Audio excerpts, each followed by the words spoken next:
নমস্কার, আমি অজিত ব্যানার্জি আপনাদের সকলকে জ্যোতিষী টিউটোরিয়ালে স্বাগত জানাচ্ছি। আমি আজকে জাতকের স্থাবর সম্পত্তির বিচার নিয়ে আলোচনা করব। স্থাবর সম্পত্তি বলতে বোঝায় বাড়ি, জমি ইত্যাদি। প্রথমে দেখতে হবে জাতচক্রে স্থাবর সম্পত্তি হওয়ার যোগ আছে কিনা। তারপর দেখতে হবে যোগটি জাতকের পক্ষে কেমন ভাবে আছে। তারপর দেখতে হবে এই যোগ কথিত ফলের কখন পূর্তি ঘটবে। স্থাবর সম্পত্তি হবে কিনা এই ক্ষেত্রে বিচার্য ভাব হইল লগ্নভাব, চতুর্থ, দ্বিতীয় এবং একাদশ ভাব। মঙ্গল স্থাবর সম্পত্তির কারক গ্রহ। চতুর্থ ভাব স্থাবর সম্পত্তির ঘর। দ্বিতীয় ভাব হইল চতুর্থ ভাবের একাদশ ভাব হেতু স্থাবর সম্পত্তি বিষয়ের পূর্তির ঘর। একাদশ ভাবটি জাতকের আশা পূর্তির ঘর। লগ্ন ভাব হইল জাতকের বিচার্য বিষয়ে সংযুক্তিবোধক। ফলে কোনো জাতচক্রে লগ্ন, চতুর্থ, দ্বিতীয় ও একাদশ ভাবের সংযোগ দেখা গেলে ধরতে হবে জাতকের স্থাবর সম্পত্তি হবে। মঙ্গল স্থাবর সম্পত্তির কারক গ্রহ। তাই জাতচক্রে মঙ্গলের অবস্থান থেকে স্থাবর সম্পত্তি বিষয়ে জাতকের প্রাপ্ত পরিবেশের ভোগটি কেমন তার যেমন অনুমান হবে, তেমনি জাতচক্রে স্থিত স্থাবর সম্পত্তি বিষয়ক যোগটি কিভাবে কেটে যাবে তারও হদিশ দেয়। বিশেষ করে পৈতৃক সম্পত্তি বিষয়ে মঙ্গলের ভূমিকা জাতচক্রে একটি উল্লেখযোগ্য ও সুনিশ্চিত নির্দেশকের কাজ করে। চতুর্থ ভাবের সঙ্গে মঙ্গলের সংযোগ নির্দেশ করে বাড়ি, ফ্ল্যাট ইত্যাদি। চতুর্থ ভাবের সঙ্গে মঙ্গল ও চন্দ্রের সংযোগ নির্দেশ করে জমি। চতুর্থ ভাবের সঙ্গে মঙ্গল ও শনির সংযোগ নির্দেশ করে বাড়ি তৈরি করা। স্থাবর সম্পত্তি বিষয়ের বিচারে গৃহীত ভাবের ও ভাবপতিগুলির সঙ্গে যুক্ত বা সম্বন্ধযুক্ত গ্রহদের চরিত্র, বল, সামগ্রিক ফলের দিকটিকে পরিচালিত করবে। লগ্ন, চতুর্থ, দ্বিতীয় ও একাদশ ভাবের পারস্পরিক সম্মিলন নিয়ে যে বিচার তার সংযোগী ভাব নির্ণয়ের পর্যায়গুলি দেওয়া হলো। প্রথম পর্যায়ে লগ্নভাব বা পতির সঙ্গে চতুর্থ ভাব বা পতির সংযোগ নির্ণয়। এই পর্যায়ে সংযোগী ভাব নিষ্পন্ন হলে জাতকের স্থাবর সম্পত্তি ভাগ্যে আছে জানতে হবে। দ্বিতীয় পর্যায়ে লগ্নভাব বা পতির সঙ্গে দ্বিতীয় ভাব বা পতির সংযোগ নির্ণয়। এই পর্যায়ে সংযোগী ভাব নিষ্পন্ন হলে বুঝতে হবে জাতক স্থাবর সম্পত্তি বিষয়ে যে ভাগ্য লব্ধ হয়েছে, যা 1 নম্বর পর্যায়ে নিষ্পন্ন হয়েছে, তার বিষয়ে বা সফলতা বিষয়ে সচেতন হবে বা ক্রিয়াশীল হবার উদ্যোগ ধর্মে যত্নবান হবে বা সক্রিয় হবে। তৃতীয় পর্যায়ে লগ্নভাব বা পতির সঙ্গে একাদশ ভাব বা পতির সংযোগ নির্ণয়। এই পর্যায়ে সংযোগী ভাব নিষ্পন্ন হলে, অর্থাৎ আগের প্রথম ও দ্বিতীয় পর্যায়ে নিষ্পন্ন হলে জাতক স্থাবর সম্পত্তি বিষয়ে অধিগত করার সুযোগ সুবিধার পরিমণ্ডল পাবে। চতুর্থ পর্যায়ে দ্বিতীয় ভাব বা পতির সঙ্গে চতুর্থ ভাব বা পতির সংযোগ নির্ণয়। এই পর্যায়ে সংযোগী ভাব নিষ্পন্ন হলে স্থাবর সম্পত্তির সাফল্য সাধনের ক্ষেত্রটি জাতকের ভাগ্যে আছে। পঞ্চম পর্যায়ে দ্বিতীয় ভাব বা পতির সঙ্গে একাদশ ভাব বা পতির সংযোগ নির্ণয়। এই পর্যায়ে সংযোগী ভাব নিষ্পন্ন হলে প্রাপ্ত স্থাবর সম্পত্তির বিকাশ ঘটাতে জাতক সক্ষমতার ভাগ্য প্রাপ্ত হয়েছে বুঝতে হবে। ষষ্ঠ পর্যায়ে চতুর্থ ভাব বা পতির সঙ্গে একাদশ ভাব বা পতির সংযোগ নির্ণয়।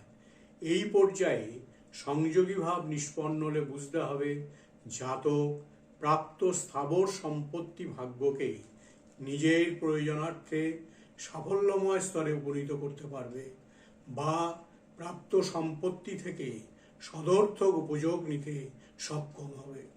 1 নম্বর থেকে 6 নম্বর পর্যন্ত পর্যবেক্ষণের ক্ষেত্রে প্রাপ্ত গ্রহদের মধ্যে বিভিন্ন গ্রহ থাকবে।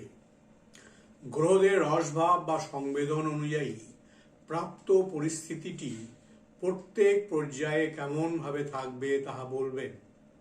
প্রাপ্ত গ্রহদের মধ্যে রবি থাকলে নিয়মমাফিক বা প্রথাগত রীতিতে সুযোগ সুবিধার ভূমি তৈরি করে সাফল্যকে অধিগত করবে।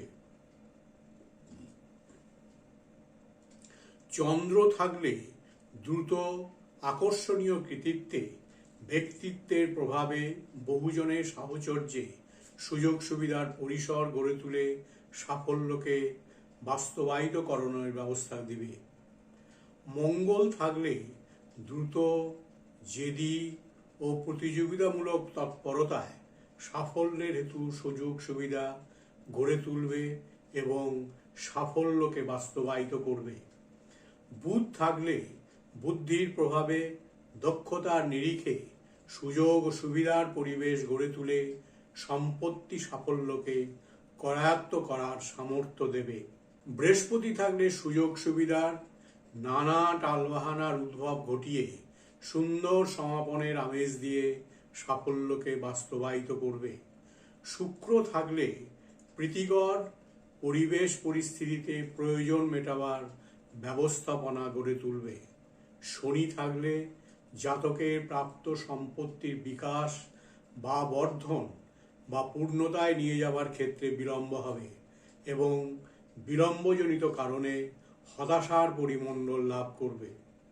রাহু থাকলে ঝঞ্ঝাট ও ঝামেলা গড়ে তুলে সাফল্যে উত্তরণ ঘটাবে।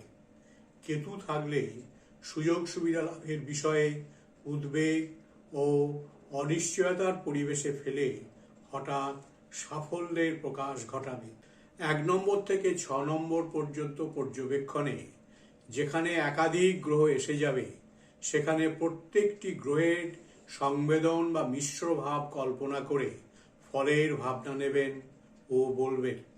একাধিক গ্রহের ক্ষেত্রে প্রাপ্ত গ্রহদের বলানুসারে ফলের তারতম্য হবে এবং প্রাপ্ত ভাবপতিদের মধ্যে যেটি অশুভ হবে সেই গ্রহের রসভাবে বা সংবেদনের অশুভ বা বিপরীত ফল হবে বলবেন।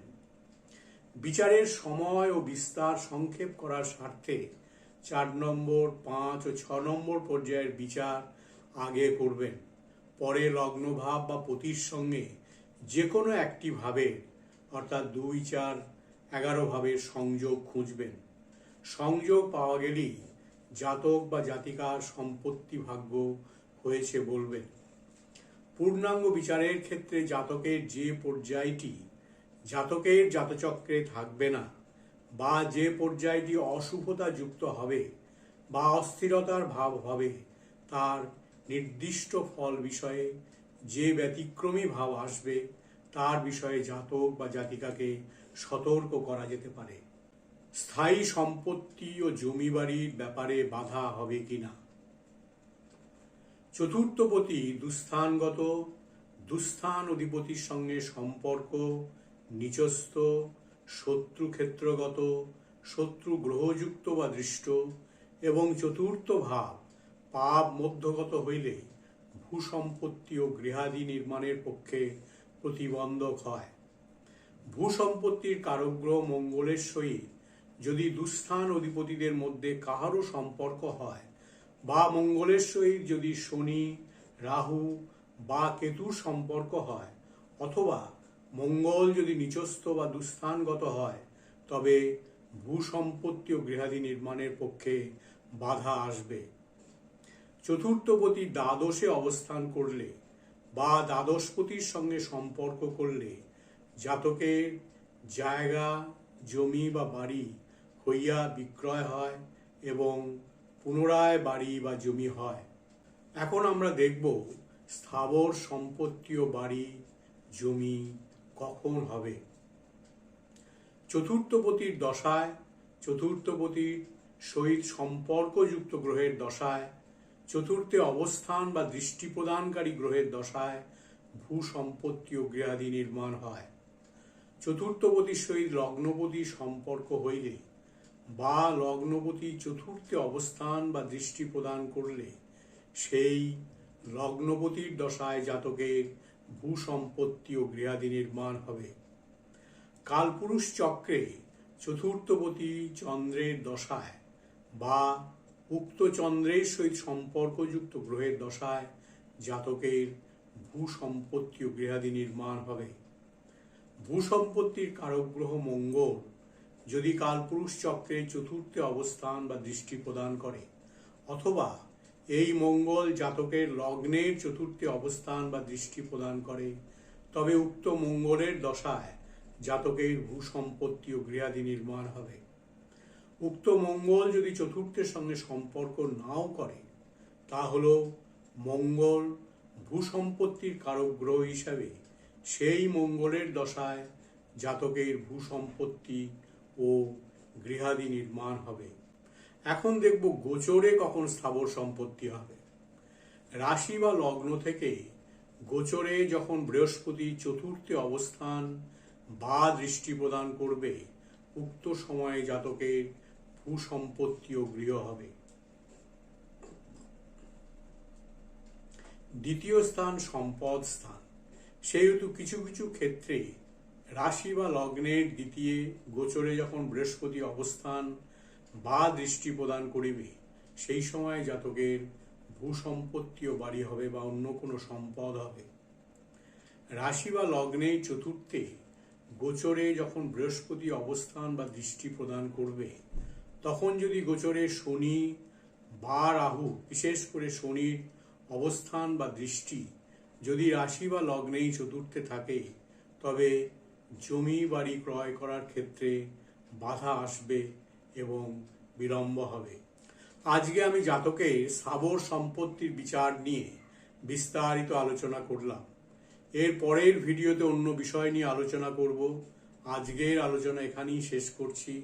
Thanks for watching my channel. If you like the contents of my channel, please subscribe. ভালো থাকবেন। নমস্কার।